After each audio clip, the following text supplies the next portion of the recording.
The juice from my lemon chicken turned bitter on my tongue as my mother's words hung in the air. "Sweetie, we can't afford to take both girls. Natalie really needs this trip." My fork hovered midway between plate and mouth, suspended in the Sunday dinner silence. Dad didn't even look up, just nodded along as if they weren't casually excluding me from the family vacation. Again.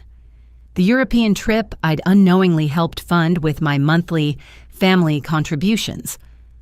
"What about me?" I asked quietly, voice steadier than the tremor in my hands. Dad finally glanced up, his expression mildly confused.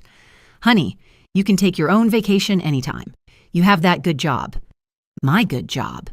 The one that had paid their mortgage for the last 3 years. The one that funded the car Natalie was driving. The one that kept their lights on and their fridge full while they treated me like an ATM with inconvenient feelings.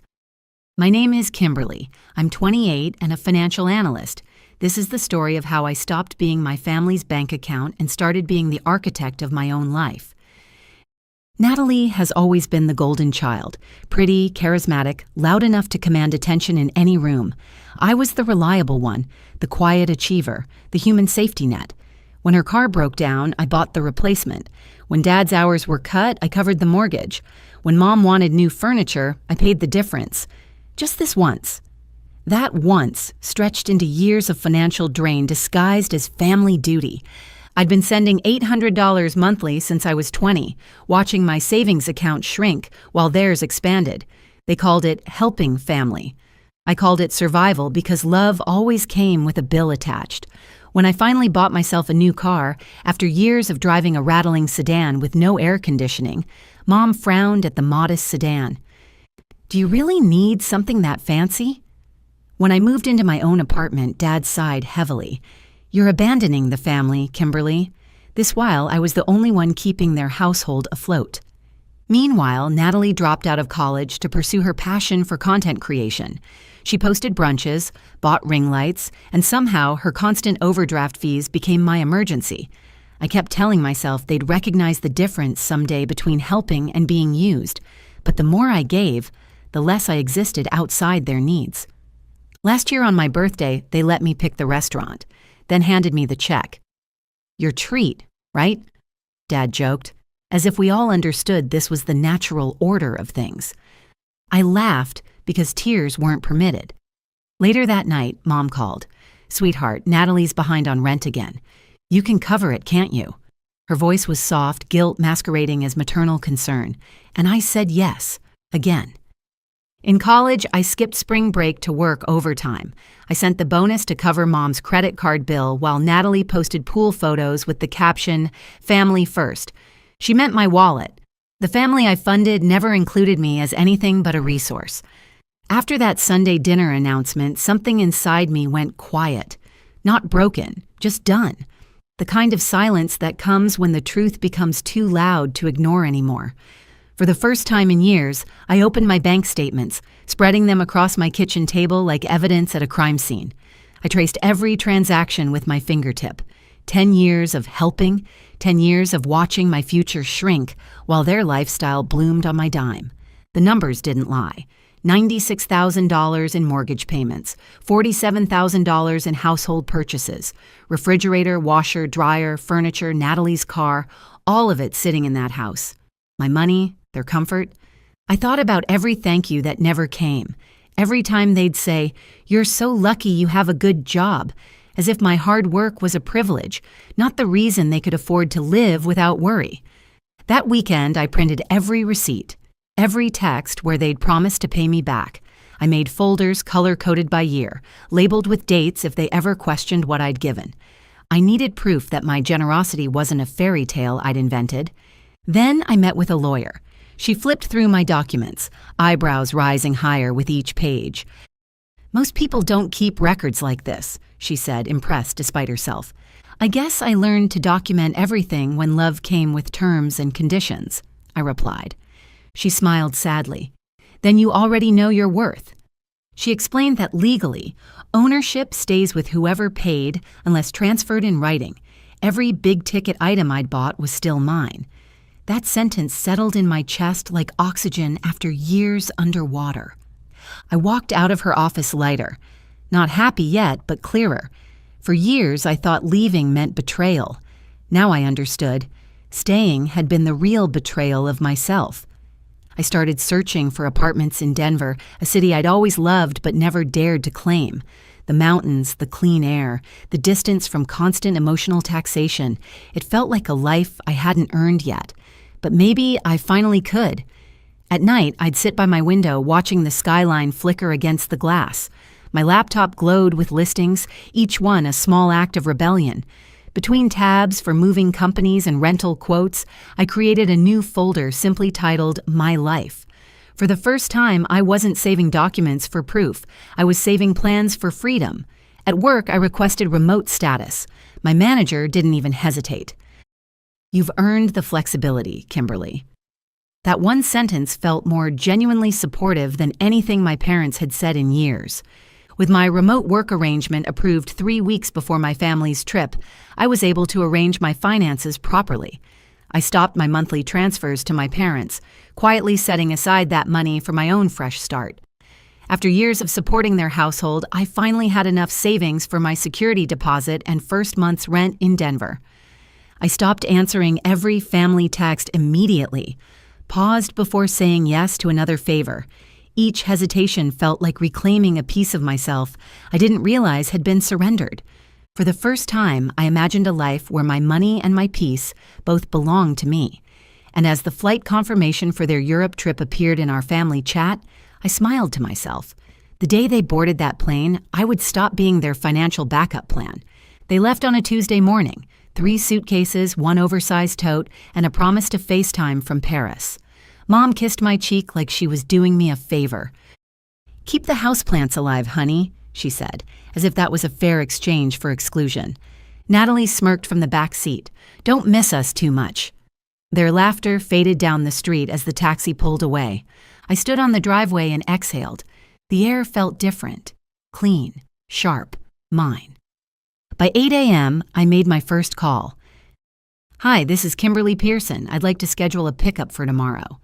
The moving company specialized in delicate transitions, families splitting assets, quiet separations, stories that didn't need retelling. Olivia, the coordinator, didn't ask for details. She just said, "We'll handle it carefully." That night, I walked through the house one last time. Every corner whispered with memories I no longer wanted to keep.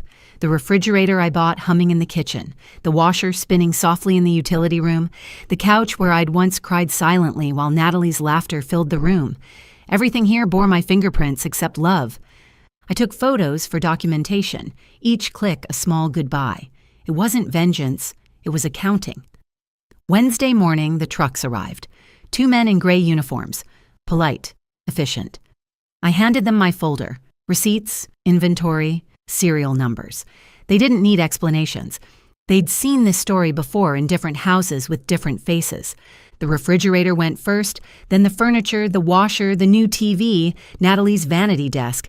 Piece by piece, the illusion of family comfort disappeared into the moving trucks. By late afternoon, the house looked hollow, like a stage set after the final curtain. I left the old couch in the living room, the faded floral one Mom always complained about. It felt poetic somehow, leaving them with the past they claimed they couldn't afford to update. Before locking the door, I placed an envelope on the kitchen counter. Inside, receipts, copies of bank statements, and a letter. Mom, Dad, Natalie, everything I've taken was paid for by me. For a decade, I funded your lives while you called me selfish for wanting anything in return. I'm done being useful only when it's convenient. Consider this repayment for every favor that became obligation. The house you'll return to is the one you built without me. I slid my key through the mail slot. The sound was final, like a door closing on an old version of myself that no longer fit. Driving away, the rearview mirror showed nothing but open sky. No guilt, no fear, just quiet certainty. That night, I slept deeper than I had in years. My phone lit up with missed calls, but I didn't answer. They were still somewhere over the Atlantic, blissfully unaware that their return ticket was to a stripped home. The next morning, I made the 7-hour drive to Denver, my car packed with essentials, the moving company having already delivered the larger items to my new apartment. I'd signed the lease electronically 2 weeks earlier and arranged for the delivery before my arrival. By evening, I was unloading my suitcases in a place that was truly mine. By the time their plane landed, I'd already crossed the state line and stepped out of the role they'd written for me. The sunrise that morning hit differently. No weight on my chest, no names in my inbox demanding more. For the first time, the silence felt like peace. Not absence, but beginning. And that beginning was mine. They landed on a Sunday night. My phone started buzzing before I'd even finished unpacking boxes. First Mom, then Dad, then Natalie, and finally a text that said it all. "What have you done?" I didn't reply. Instead, I poured myself coffee, sat by my new window. The peace was louder than their panic. By noon, my inbox filled with fury. Mom's message came first, long paragraphs about betrayal, family, and disrespect. She called me cruel. Dad's was colder. "This is theft, Kimberly. You can't just take what you gave." And Natalie, her voice note was a minute of dramatic sobbing. "How could you ruin my life like this?" I almost laughed. Ruin her life? I'd simply stopped financing it. That evening, my lawyer called. "They filed a police report," he said calmly. "Claimed you stole their property." I sighed. "Let me guess. No receipts, no proof?" He chuckled. "None." I already sent our documentation to the officer. He said they have no case. For once, justice wasn't loud or performative. It was quiet, patient, methodical, like me. The next morning, I woke to an email from Dad. Final line. "You'll regret this when you're alone." I wrote back one sentence. "I've never been less alone in my life." Days passed. The messages kept coming. Threats, guilt trips, rewritten histories. They said I'd had a breakdown, that I was unstable, that I'd lost touch with family values. But each accusation felt weaker than the last, because truth has a calmness that lies can't imitate. 2 days later, Natalie called from an unknown number. Despite blocking their contacts, she'd borrowed a friend's phone to reach me. I answered. Her voice was small. "Kimberly, please, we came home to nothing." "I left what was yours," I said, "and took what was mine." "I can't work without my setup," she whispered. "Then build it yourself," I said, "like I built mine." She tried one more angle. "Mom's been crying for days. Be reasonable." "Reasonable was 10 years," I said. "This is fairness." Silence stretched between us, a new language we were both learning to speak, then a sniff. "Do you hate me?" she asked. "I don't," I said. "I just stopped funding you." I notified my building's security after that call. Family members not allowed past the lobby. Boundaries aren't cruelty. They're my instructions on how to love me. A week later, a certified letter arrived at my new address.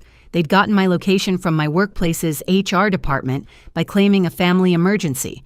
It contained a lawsuit threat. My lawyer handled it in 3 sentences. Every item was purchased and documented by my client. Further contact regarding this matter will be considered harassment. Silence followed. Real silence this time. Not absence, detachment. For years, they'd controlled me with obligation, made me believe love was something you earned by paying bills. But now, every call I ignored, every dollar I kept was a line drawn in permanent ink.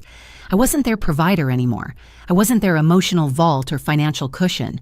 I was Kimberly, whole, solvent, unapologetic. And for the first time, they were the ones left empty-handed. It's been 6 months since the last message. The silence feels different now, earned, not forced. At first, I kept checking my phone, half expecting another guilt trip disguised as love. But the quiet stayed, and in that quiet, I started to hear myself again. Mornings don't start with panic anymore. They start with sunlight through mountain air, coffee brewed for one, and a kind of peace that used to feel impossibly expensive. I've learned that freedom doesn't always come with applause. Sometimes it just looks like paying your own bills and knowing nobody else has a claim on your joy. I still think about my family sometimes, not with anger, just distance. I hope they're okay, but I've stopped mistaking their comfort for my responsibility. I heard through a former neighbor that they had to downsize to a smaller house without my financial support, finally facing the reality of living within their actual means. I used to think leaving meant losing everything. Now I know it meant finding what was left of me. I'm learning how to buy things for myself without the echo of guilt, how to say no without explaining, how to rest without permission. Denver feels like rebirth. I hike on weekends, work with people who respect my boundaries, and love a man who doesn't flinch when I say I need space. We met at a hiking group 3 months after my move, his calm presence a welcome contrast to the chaos I'd left behind. We're taking it slow, building something based on mutual respect instead of obligation. My life isn't perfect, but it's finally mine. Paid for in full, in cash and clarity. If you've ever been called selfish for choosing yourself, hear me clearly. You are not selfish. You are surviving. You are allowed to stop pouring into people who only ever take. Have you ever faced something like this? Tell me in the comments. And if you've been through this journey, know you're not alone, because peace isn't passive. It's the loudest kind of strength. And sometimes the quietest revenge is finally living. Before you go, here's a quick bonus for sticking around. If you love learning and growing like I do, you need to try audiobooks. I've got an exclusive deal with Audible. Your first month is completely free. That's access to over 500,000 titles, zero cost to you. All the details are waiting in the description. Don't miss this one.